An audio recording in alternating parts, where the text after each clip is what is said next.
ควรจะใส่ทุนเพียงแต่50%หรือว่าสูงสุดแม่น20%ที่ว่าเฮาพร้อมที่จะลงทุนเท่านั้นในการลงทุนทางด้านการเทรดหรือว่าการลงทุนทางด้านคริปโตเคอเรนซีคือกันว่าจะเทรดใดๆผลตอบแทนนี่สูงแน่นอนถ้าว่าได้ก็ได้หลายถ้าว่าเสียก็เสียหมด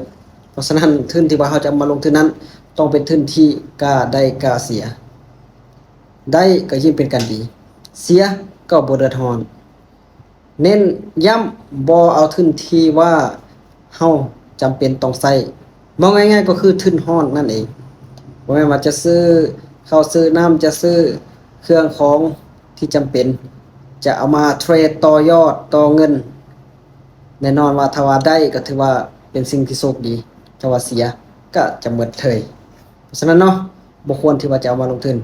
ควรแบ่งเป็นสัดส่วนที่ว่าเฮาจะเอามาลงทุนนะมีภาคส่วนการเก็บเงินเอาไว้แล้วและภาคส่วนที่ว่าพร้อมจะลงทุนและแบ่งมาเพียงแต่10-20%ในการที่ว่าเฮาจะเอามาลงทุนเท่านั้นนี่เนาะถ้าว่าตัวอย่างมี1ล้านกีบ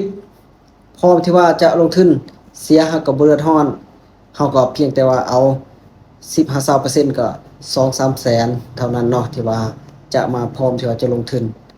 บ่ฟ้าวเอาทุ่มเทเสียหมดยิ่งเป็นมือใหม่เนาะ